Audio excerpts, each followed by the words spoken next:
David, who was your first Mount Rushmore player? God, I love the Mount Rushmore. I love this is so fun. All right. My first player, the Reds Mount Rushmore. Again, this is one of those classic organizations that had like so many years of just amazing runs of great players. A lot of them are going to be like, like 70 and on. Yeah. And like really good players. Like, yeah. So, my very first player on the Mount Rushmore for the Cincinnati Reds is Pete Rose. Making a guest appearance from hell, it's Pete Rose, the second baseman, which always wore red for some reason, and I wonder why. Oh my God, that's horrible, James. That's horrible. He's a devil. He used to sleep with 15-year-old girls. I don't want to hear it. 4,256. I mean, that's all you got to hear. That's it. Like, he is the hit king. He's a Major League Baseball hit king. Hustling. I mean, what can you say? The thing about Pete Rose, and this is the so frustrating thing, is like just look at the picture, dude. Like, find me ball players like that. That's just it. Like, find me that guy. Literally, I look at that picture and I think Bryce Harper. Long hair, Phillies uniform, diving anywhere. It's Bryce Harper. Back-to-back World Series champion. What do I say? MVP. I mean, what? One of the best players in Major League Baseball history. Best hits. Again, I think Ichiro, if you sit there and you want to compare, if you want to do the whole add the Negro League to the stats thing, let's add the Japanese League to the stats thing, and Ichiro's the best hitter I've ever seen as far as a base hit hitter. Pete Rose is still the hit king. But it's don't disregard the Japanese hits and don't disregard what he could have done, but it's a whole lot of what coulda, woulda, whatever. Yeah. Pete Rose, the hit king, incredible hustling. He just killed his own, history by gambling and all that stuff. And there's still a lot of things we don't know about it. But again, 13 All-Star games, like 3 batting title. I mean, amazing, just amazing all around. Hey, LeBron, you want to talk about legacy? That's a guy with a legacy, and he never mentioned the word legacy. Just letting you know. Did Pete Rose sit out an All-Star game and not tell people until like 2 hours before the All-Star game? No, he just plowed the catcher in the All-Star game and ruined his career. Exactly. All right, who do you got next? Arguably one of the best catchers of all time, Johnny Bench. Johnny Bench, the man behind the plate, the man who had big hands, could hold many, many balls in his hand. Just a great, great hitter. Great hitter, great like behind the plate, and obviously when you have World Series champion teams, you always got to look at the catcher, say who's their catcher, and you're always going to find an incredible leader catcher. Obviously, 10 Gold Gloves, 2,158 games behind the plate. God, I go catch like one. My kid's warming up in the bullpen, and my knees hurt. 389 home runs, 1,376 RBIs. National League MVP, 2-time MVP. I mean, the dude just did it all. Big Red Machine.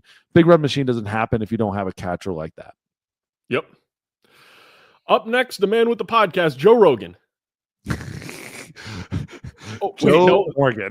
Oh, Joe Morgan. I'm sorry. Tell me about Joe Morgan. Joe Morgan, obviously just another incredible part of the Big Red Machine. I hate picking players that were all kind of part of the same time frame. Yeah. But the problem is like these dudes, they're all-time dudes, all-time great on TV. Joe Morgan, just love hearing him talk and everything. Second baseman. He played for Cincinnati for 8 years, so not as long as as the other two, as Johnny Bench and as Pete Rose. But the guy was just amazing. MVP awards, everything. Joe, like, there's nothing he couldn't really do as a second baseman. Yes, he didn't play his whole career there, but just an absolutely amazing man, amazing career, and again, part of the Big Red Machine. And what an amazing broadcaster in his career after baseball. Just, smooth. I love Joe Morgan as a broadcaster. I miss watching him as much as I did in the 90s. It's 2 MVP seasons. They won the World Series both of those years. Yeah, he sucked. He just sucked. He was terrible. All right. And finally, the last player on your Mount Rushmore, Mr. Barry Larkin. Yes. Obviously one of the best shortstops of our generation. The thing about Barry Larkin was always really interesting to me. He kind of got underplayed or underappreciated when you compared him to some of the other 90s shortstops. Incredible player, but he was just so consistent and so good. Like you look at the end of his career, like the dude almost hit 379 stolen bases, almost 1,000 RBIs, MVP, 3 Gold Gloves. But like that's a weird generation to talk about Gold Gloves too, like because there were so many good shortstops and like. Vizquel like got a whole lot of love during that time and kind of overshadowed everybody as far as defensively. I know he was National League versus American League, but like. He was just so good. Like it didn't matter. There was a ball hit and done. Like it was always done. He wasn't the flashiest, but like you always knew he was so good. Constantly 12-time All-Star, 9-time Silver Slugger. That's the thing like kind of jumps out. We talked about a lot of shortstops around that time. Like he was a 9-time Silver Slugger, which is the best hitter in the position. On the National League side. It's funny. You had Cal. And then the very next generation, I would put Barry Larkin in there. And then after that is when you got the A-Rod, Jeter, Nomar Garciaparra group. I know they overlapped a little bit, but Barry was getting a little older and those guys were super young. They never got to play each other in their peak, but that's how I look at the progression of that position. It's interesting. I agree with you. All right. Let's go. Who is your first one out? First one out. I think other people would probably argue that they're in. If you're in analytics, you'd probably argue that he's on the list. I generally don't think he's on the list. I think he did a great job of figuring out how to like analytically like was a darling, but never a big difference maker as far as like took a team to another level or anything like that. Joey Votto. Yeah. I got to meet Joey Votto in his rookie year. Really nice guy. Even bought him lunch when he came up to MLB.com. Super sweet guy, but you're absolutely right. Really, really good player, but in my opinion was never on that top echelon. I kind of put him in that same category as Evan Longoria, the face of the team, but just never became that superstar. Yeah. And that's the thing. He was always really, really good. I mean, the dude's got 356 home runs, 1,100 RBIs, like almost 500 or 450, 60 doubles, 6 All-Star games, an MVP, 11 Gold Gloves. Like he did it all, but he was never a player when you stepped up to the plate and you're like, oh, fuck, like not Joey Votto. Like you're like, oh, damn it, Joey Votto, he's going to get a hit.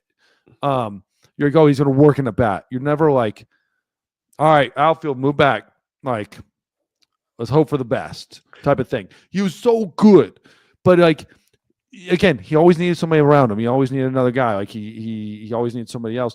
He's going to be a Hall of Famer because analytically, like he's the darling of that next generation of analytics on the hitting side. I wouldn't vote for him. Just wait. He might be a first ballot Hall of Famer. I'm not saying he's not, but I wouldn't vote for him. And in fact, I will say that the guy who had his position before him was a scarier player. I would actually be more afraid of Adam Dunn at the plate than I would be Joey Votto. 1,000%. Votto a lot better first baseman, and Votto much better hitter. But Dunn, without a doubt, Dunn stepped to the plate. I didn't have a problem with like a Dunn guy because like for me, he had a bigger swing and I'm going to strike him out. But about 95% of Major League Baseball would have gone, oh, fuck, like Adam Dunn. Like, God damn it, not this guy. And Todd Frazier too. Like there's other guys like that you'd go, oh, fuck, like I don't want to face him. Joey Votto, you're like, shit, I don't want to face him with the bases loaded. God, no. Runner second. God, no. But like tie ball game in the 9th, okay, he'll be on first. He's going to work in a bat. He's going to fight. And but again, he's Joe Mauer to me. He's not Morneau. He's Joe Mauer, where I got to go, all right, just don't hit it out. Like, you're good. Like, just give a base hit. You're going to give up a base hit to Joe. Like, but then he's not going to steal. All that stuff. Anyways. Just limit his damage. Great guy. I played with him. Like, awesome. Nothing against him. It's just they didn't win a World Series, and and there's a reason why they didn't have any of those teams where you're just like, oh, damn, the Reds. Because he was a great player. He wasn't a generational player. And finally, we're going to go to the guy that could make the Mount Rushmore if he continues on the path. And if you don't know who this guy is, you're an absolute moron. Elly De La Cruz. Ellie De La Cruz. I mean, again, generational type. This is a generational type of talent. Now, if he had Joey Votto's eye at the plate, he would already be Bobby Witt. He would already be Gunnar Henderson. Like, he would be on that level of He'd be Ricky. Not just talent, but getting it done.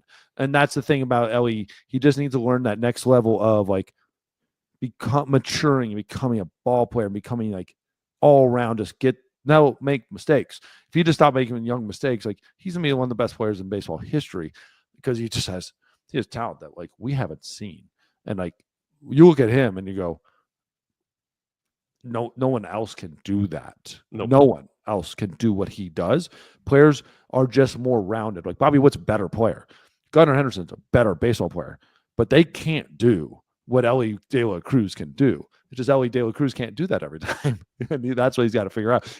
Ellie De La Cruz got to figure out how to be his floor, just be consistent. Yeah. Because his floor consistent will be those guys. Yeah. Then he's got to figure out where his ceiling is. And like, we don't know where that ceiling is. Like, we thought Ohtani was good, and then we saw the ceiling and we went, oh shit. Yeah. Well, I knew it from the very beginning. Yes. But yeah, if he can raise his floor when he does have those great games where he reaches his ceiling, he's top 5 player in baseball. He's one of the fastest players in baseball, has the best arm in baseball, and hits the ball the hardest. What the hell? That's like, what the hell? Like, that's Bo Jackson. Who's the stupid schmuck on the Dolphins, the wide receiver? Tyreek Hill. I want to see Tyreek Hill go up against Ellie De La Cruz in a foot race. Yeah, I give it to Ellie De La Cruz, especially if you have to turn once. Yeah, Ellie De La Cruz. I bet Ellie De La Cruz will beat Tyreek Hill without a problem. I think Ellie De La Cruz, like, that's the thing about it. It's like, you look at it and go, God, what can't he do? Yeah, and then you realize what he can't do is consistency yet. And he's ahead of O'Neal Cruz. What? Sorry to interrupt you. And by the way, baseball, you want to promote your game? Get Ellie De La Cruz to go up against Tyreek Hill in a 40-yard dash. That's the kind of stuff that's going to get you all over Instagram and appealing to the 17-year-olds, the 15-year-olds instead of the 40-year-olds. Get Tyreek Hill to come to a baseball field and do it. Don't in the middle of the year, whatever, when he's full warm, you're not going to worry about injuries or something like that. Have him come to a baseball field and promote it, or go to a football field. Have Ellie go to the football field and have the NFL promote it. That's what you need. You need to use these other leagues and be like, dude, like, when you look back at like those slam dunk contests with like Barry Bonds and stuff, when he's doing like 360 or like whatever dunks, and you're like, whoa, how did I know this? Like, you realize like these guys are incredible. That's what people need to know, is like how much. I think like football and basketball kind of look at baseball and go, they're not as athletic as us. And then you watch them on the court and you go, oh, watch them on the field and go, oh, they kind of do everything we do. And so, yeah. By the way, you mentioned slam dunk contest. I want to give a shout out to my boy Seth McClung, his nephew Mac McClung. Is that his? I was wondering. That's cool as hell. Yeah, that's Seth's nephew. Mac McClung, who won for the third time in a row. Hell, Seth? Like, what? How did he get like left out, like, on the athletic ability? Hey, dude, McClung could throw 101 at one point. Like, without a doubt. But he wasn't 360 dunking over a car. Whatever. They're both pros. I wish I could be a pro. I couldn't dunk over anything. I dunked like twice in my life, and they had to be alley-oops.